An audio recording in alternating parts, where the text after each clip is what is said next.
They fear the challenge of Chelsea. I think so. I really do. But just on that point there, Arsenal's problem last year, they drew too many games. Like with Chelsea, there's too many red cards. It's going to play catch-up, aren't you? Yes, I think right now Arsenal are very comfortable. They're very happy. But there's still gears to come. I do feel there's still more to come from Arsenal. There's been elements of this season where they've been a bit less patient in these games, yes, in the big games. I just feel they just need to pick up the intensity from start to finish, and a lot of teams can't cope with them. And that's why I'll just ask them just to ask questions of each other during these big games, to maybe go away from what Mikel's saying to them at times. I think that's a big change for me. Very quickly, can Chelsea challenge? Yes. There we go. A really interesting question there. Welcome back to Killing the Game, by the way. Like, share, and subscribe. A really interesting question. Should Arsenal, and that was a question right at the start, maybe it wasn't picked up, but it said... Chelsea challenge? Yes. There we go. Arsenal 5 points clear. Should they fear the challenge of Chelsea? Should they challenge the fear of Chelsea? And Daniel Sturridge answers yes. Theo Walcott answers yes. Gives some context to it, which is key. And I agree with this take. I do fear that Arsenal should have an element of fear about not just what Chelsea can do, but City as well. Because that fear will lead to a lack of complacency, like in most elements of life. You know, if you have no fear of losing your job, if you have no fear of losing your house, if you lose your job, you have no fear of not being able to provide. If there's no fear or concern, what keeps you motivated? And whatever it is that motivates you, surely there's a fear of losing that. It's why you take out life insurance, right? As an example, all these, you know, and in sport, the idea that you shouldn't fear anybody, I think, is ridiculous. I think it stems from people wanting to project and pretend, oh, I ain't scared of nothing. You need to have that little bit of fear. I think it will keep Arsenal sharp. It will keep Arsenal alert, and it will keep Arsenal from slipping into any level of complacency. And in terms of Chelsea individually, Chelsea are a brilliant team, and they're playing very well. They've been brilliant in a lot of games this season, especially in this last week against Barcelona. I thought they were fantastic yesterday against Arsenal. And I think there's levels to go up from them. Who knows what they'll do in January? They've still got players like Palmer to come back. I don't think the lap has clicked at all yet, and there's more to come from him. Esteval is likely to improve. So I look at this Chelsea team, and I think Arsenal do need to be thinking about them, maintaining their own individual standards and practices and pushing hard every day in training to make sure that they're at their absolute best. So I agree with Theo Walcott, and I agree with Daniel Sturridge when that is being said. No excuses. I think all in all, when you analyse Arsenal now, they have acquired themselves an amazing squad that can challenge on all fronts. They are... probably, when you analyse other teams, they're looking at Arsenal as the standard now and going, I don't think that's happened in the last maybe 15 or 20 years. Theo, you could correct me if I'm wrong as a former Arsenal player, but to me, when I look at them, I think the expectation is that they are the standard and they're being hunted now. The expectation of them winning the Premier League is probably a collective sort of feeling, which is, again, probably the first time it's really happened, where we're looking at Manchester City, we're looking at Liverpool, we're looking at Chelsea and going, Chelsea are a surprise package this season. The expectation wasn't for them to be challenging. I wouldn't say Chelsea were a surprise package. I predict them to be in the title race in the beginning, to be fair. So I think looking at Arsenal, they are in perfect prime position with all of the changes. We talked about Gabriel and Saliba today. The two centre-halves come in, they do well. So there really is no excuses in regards to Arsenal's capabilities this year. No. I agree with that. There are no excuses in relation to the capabilities of this squad. But let's continue listening. Now it's time for them to deliver, but it will be a similar thing now or next year. I think what's interesting about this, a lot of people say Arsenal have no excuses. The only thing I would challenge around what Daniel Sturridge is saying here is he's saying no excuses, but they should also fear Chelsea's challenge. And if you're fearful of the challenge, you're only going to be fearful of a team you truly think can catch you or beat you. The one thing I would say, if there genuinely is no fear, if everybody thinks Arsenal are the standard bearers, as he said, and they're so clear of Chelsea, they're so clear of City, nothing can go wrong, then they shouldn't fear them. If there's other teams to fear because they have the capabilities of stopping you, then you're quite literally creating a quote-unquote excuse as to why you might not win the league. because of that fear that you're talking about. And this is for me why I find this entire conversation a little tiresome. Arsenal are the favourites. Arsenal remain the favourites. But we can't call them the favourites and the standard bearer, and they must. They're the standard bearer. They must. There are zero excuses. There's not a reason on earth why this Arsenal team shouldn't win the league. And then in the next breath say, don't discount Chelsea. Arsenal should fear them. They're hunting them down. City, don't write them off. They can hunt them down. These are two experienced winning clubs chasing a team that always bottles it. You can't have those two thoughts at the same time. Not in my world. And if you can, please explain it to me. Make it make sense how you can have those two combined thought processes. Arsenal are the standard bearers. There are no excuses relating to the squad, the capabilities. They must win. They have to win. There's nothing that can stop them. And then in the next breath say, they should be fearful of Chelsea, fearful of City. Those teams can hunt them down. I've seen a lot of people in the last 24 hours say Chelsea proved that Arsenal aren't that good. Well, if they're not that good, that's quite literally an excuse to not win the league. And I'm, by the way, this ain't even about my opinion. This is just me looking at the logic. I'm a bit confused. How can you believe both of those things at the same time? It's a bit like being a butcher and a vegan. It doesn't make much sense to me. I agree with the initial clip. Arsenal are the favourites, yes, but Chelsea are going to try and hunt them down. Chelsea are a capable team. I'm not writing Chelsea off. Arsenal are going to have to be brilliant to win the league. And if they're not brilliant, a Chelsea could catch them. If they're not brilliant, a Man City could catch them. I'd love to get your thoughts on this. Why do you think this kind of narrative is now being pushed? You know, Sturridge is doing it here. Fear Chelsea, but Arsenal have no excuses. Which is it? Which is it? Because I am a little bit confused. The game is getting to sort of the last 5 or 6 minutes. Chelsea was still a threat. So as a manager, if they'd have lost that wouldn't have just been losing a point. Psychologically, to lose against 10 men in a London derby, I think would have been a big blow. You've seen the Arsenal players at the end of the game. They looked a little bit deflated, but it's not a bad point. And I think it's not so much about giving criticism to Arsenal for not going on to win the game. I think we should credit Chelsea who thought were outstanding with 10 men. I agree with Jamie Carragher a lot here. And there's a number of times I don't agree with Jamie Carragher, but here I do. I think there are elements to criticise Arsenal on. And I get Arsenal fans are going to look very internally. They're going to look very much within. Look at what more could we have done? What more could Arteta have done? The players. Oh, what if Timber didn't get in Gyökeres's way? What if Eze stays on the pitch? Or, you know, what if? And I understand it because we all do that with our own clubs and it's so normal in the fandom. But what Jamie Carragher is talking about here is true. And it feeds back into the previous clip when talking about fearing Chelsea. Chelsea deserves so much credit.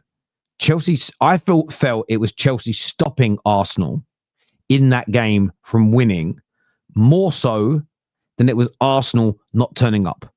I'm putting more credit on Chelsea than the other way around. Some Arsenal fans might not like that. Some Chelsea fans might not like it. I have heard I've heard some really warped logic in the last 24 hours. And I've mentioned it before and I'll say it again. We proved Arsenal were really bad. We also proved that we're really good. Those two things can't coexist at the same time. In terms of that match, if the result of that game, the outcome of that game is you prove you're brilliant, but you also prove they're crap, how can you prove you're brilliant stopping a team that you say are crap? We've got to be fair about this. Sometimes think through what you're saying. And I agree with Jamie Carragher. Chelsea deserves so much credit from this game. And I don't necessarily think Chelsea are getting it because people want to shit on Arsenal. So this isn't me defending Arsenal before any of you sons of bitches cry. The trolls I'm talking about here. I'm talking about giving Chelsea their flowers, their praise for what I think was an excellent performance in that game.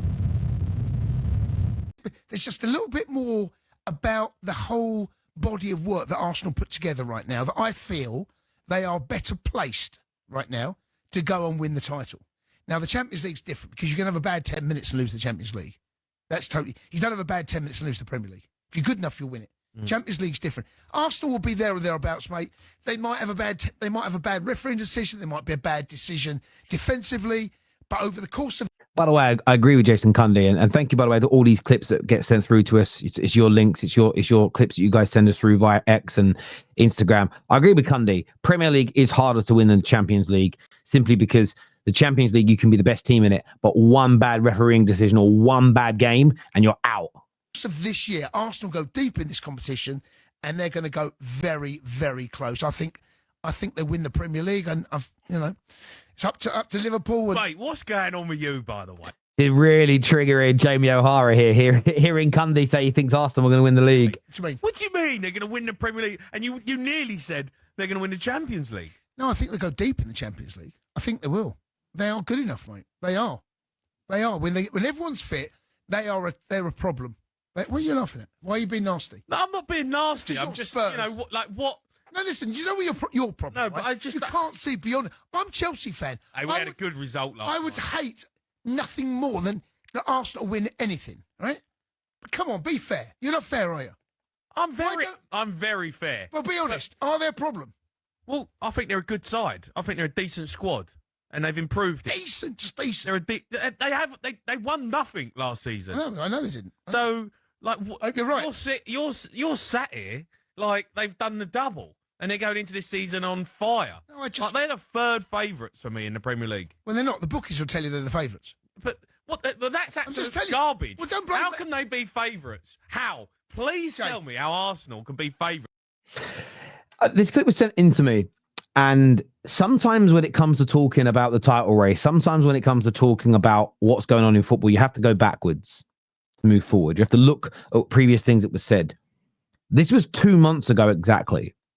2 months ago exactly. Jason Cundy here saying Arsenal are the favourites at this point.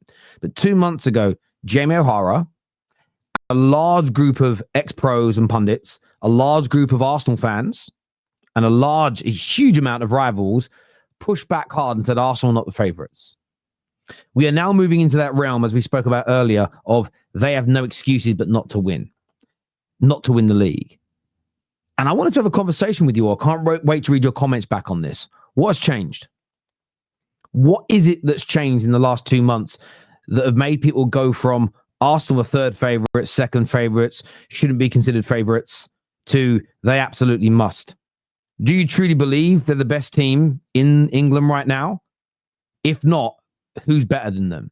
At the same time, I'm standing on this. I think Arsenal are the marginal favourites, and there should be a pressure on them to win the league. There's no doubt. But I'm also looking at this and saying, I'm not writing City off 100% at this particular point, but it's Chelsea more so. I'm looking at this Chelsea team right now. They've got a couple of difficult games, midweek and then at the weekend. If they come through that with some positive results, Arsenal have got to go away to Aston Villa, which is no easy place to go to.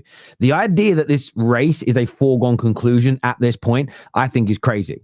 What you also see in here from the likes of Jamie O'Hara and the mainstream media is it's one extreme to the other. And I saw it this week with a lot of the Arteta outers.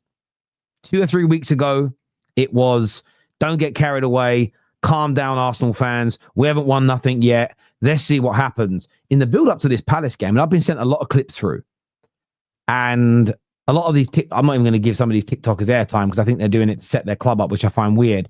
They're the ones that are now giving it the most chest. We're going to batter everyone. We're going to beat everybody. We're going to win by this, that, and the other.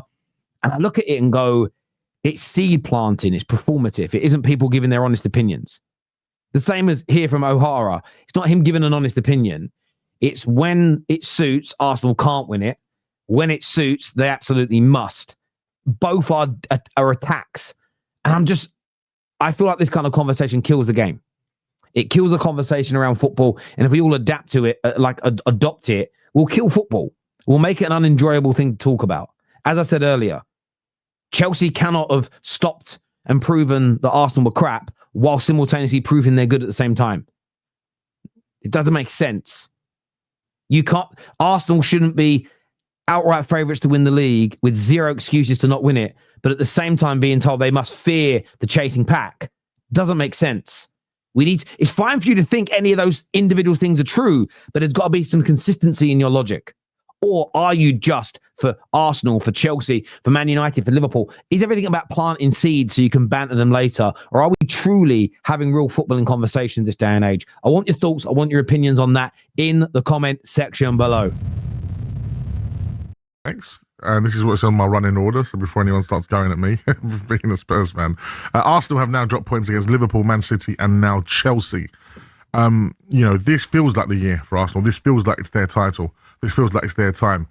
Is that concerning at all? It's a great question. And it's a great talking point. But no is the answer. Yes, they've dropped some points, but is it concerning? We did this example with Barcelona yesterday, and we went through their 2008-2009 team, maybe the greatest Barca and club team of all time.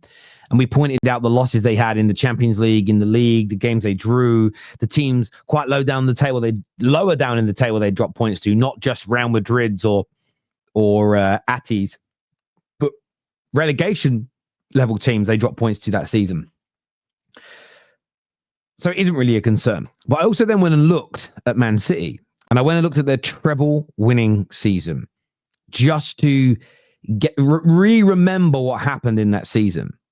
Now, if you do think Arsenal drawing those games is a sign they won't win the league, that's a fair opinion to have. But can you extrapolate it? Can you detail now in our comment section below why, and give a rational reason and quote examples as how it has stopped teams in the past? But before you write that, listen to what I'm about to tell you. In the 2022-2023 season, the treble-winning year for Man City, Manchester City drew, that year with Newcastle, who finished fifth in the league. When they were fifth in the league. They drew very early in the season with a then 19th placed Aston Villa, who did end up finishing 7th, to be fair. They drew with, at the time, a 17th place Everton.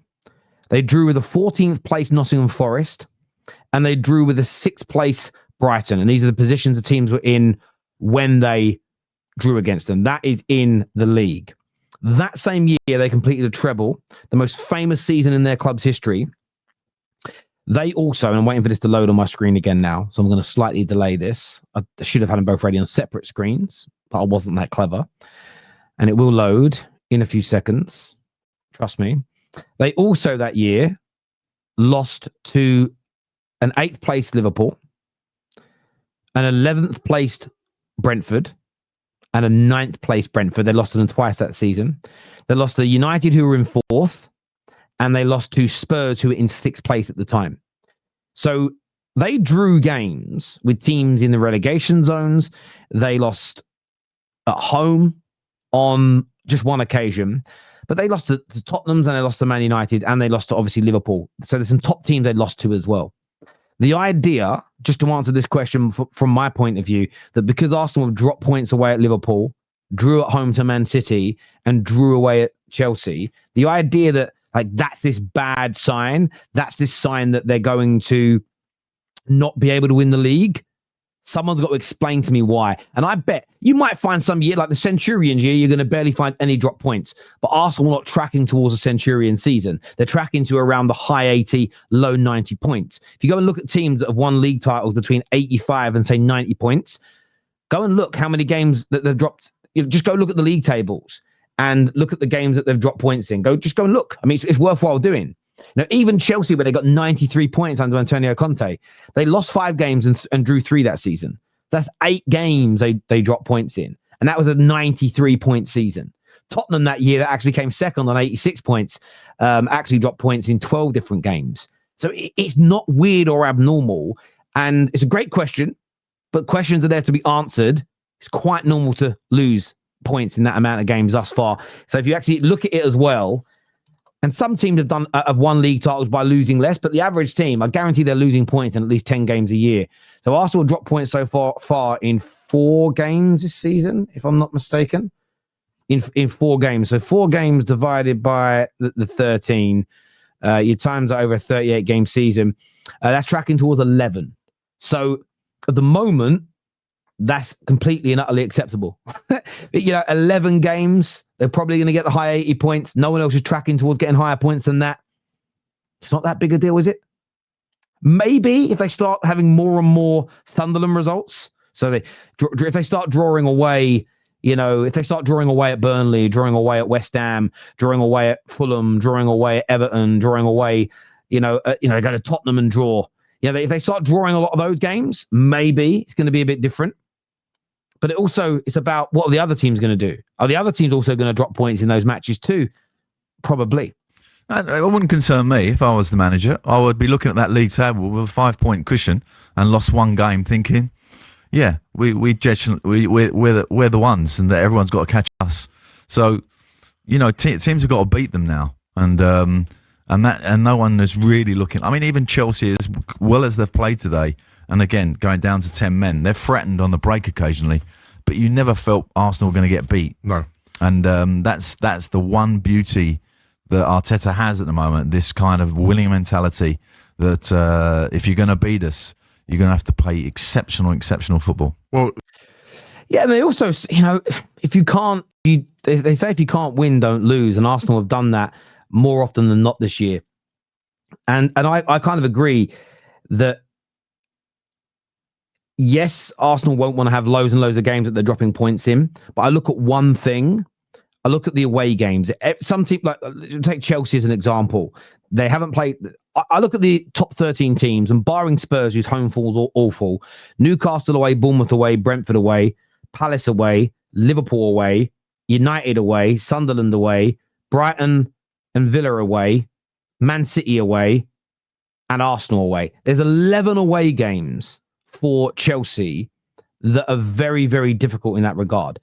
And I use Chelsea as an example because they've just gone and played. And I think Chelsea, by the way, are going to finish second this season, by the way. So don't for a second think that I'm writing them off. But of all those teams I've mentioned, Chelsea have gone away to Brentford and they've gone away to Manchester United. They've only played 2 of those 11 teams away from home so far this season. And now I'm not suggesting that Chelsea are going to lose all those games. I think they're going to win a good percentage of them. But they are all games that you can... They're all games that you can that you can conceivably drop points in or lose. And I think we would all agree with that. And that, by the way, that includes Arsenal. It's conceivable that Arsenal drop points or lose games to those teams as well. Let's actually look at Arsenal. I don't know. I'm doing this off the top of my head because this is obviously a conversation. Away, Liverpool have gone away to... Arsenal have gone away to Man United. They've gone away to Liverpool. They've gone away to Newcastle. They've gone away to Sunderland. And they've gone away to Chelsea. So actually, Arsenal have played 5 of that top 13 or top 12 because Liverpool, Spurs is away, home form's awful. I've minus them. So out of that top 12, 11 of them they can play. They've played 5 of them. They've almost played 50% of those teams away from home. Their next away game is Aston Villa. And that's also a sobering point back to this question for rivals is, and I don't know what Man City's are. We can take a look at it. But from a Chelsea chasing point of view, they've gone to 2 of those teams and they've had a loss and a draw. Arsenal have beaten Man United, beaten Newcastle, drew with Sunderland, drew with Chelsea, which is not a bad return at this particular moment in time. Let's go and find Man City because I don't know what one Man City have played because I think Liverpool are out of the title race as of now. But let's see if the world changes. Let's look at cities here. I'm actually intrigued by this now. I didn't think about this earlier. That's what I love. A live recording. It's brilliant. So away games for them. They've actually played one way. They've gone away to Brighton, Arsenal, Brentford, Villa. Sorry, Brighton, Arsenal, Brentford, Villa, and Newcastle. So again, City have gone away to 5 of those teams. They lost to Brighton, drew with Arsenal, beat Brentford, lost to Villa, lost to Newcastle. And do you see where I'm going with this? I think, just to this question, I think Arsenal will drop points in more of those away games against those top 11/10 teams because they can't play themselves. There's hard teams to beat at their ground. But I think so will everybody else, which is why sometimes it isn't just about comparing it to teams in the past. I think that's a barometer, but it's looking at the game state and the situation currently in the Premier League. And I think everyone's got to go away to those 10, 11 teams. I think you're going to see no more than a 50% win ratio from anyone in those games. Equally, I think the Chelseas and the Arsenals and the cities will win the majority of their home games, the vast majority. It'll be high 70, 80%. And then you look at the teams underneath that. So I include Spurs away, but then Spurs away, Everton away, Fulham away, Forest, West Ham, Leeds, Burnley, Wolves. I think those teams are going to pretty much smash all of those sides away from home. And that may be the one big benefit to Arsenal in this title race. They've played a large percentage of those teams away from home already, and then they go to in terms of they have a nice little run actually where they're against 3 or 4 of the teams that are easier to beat away from home. Although their last away game is Palace away, which is a hard place to go. They actually go to City and Palace away in 2 of their last 3 away games. Really tough.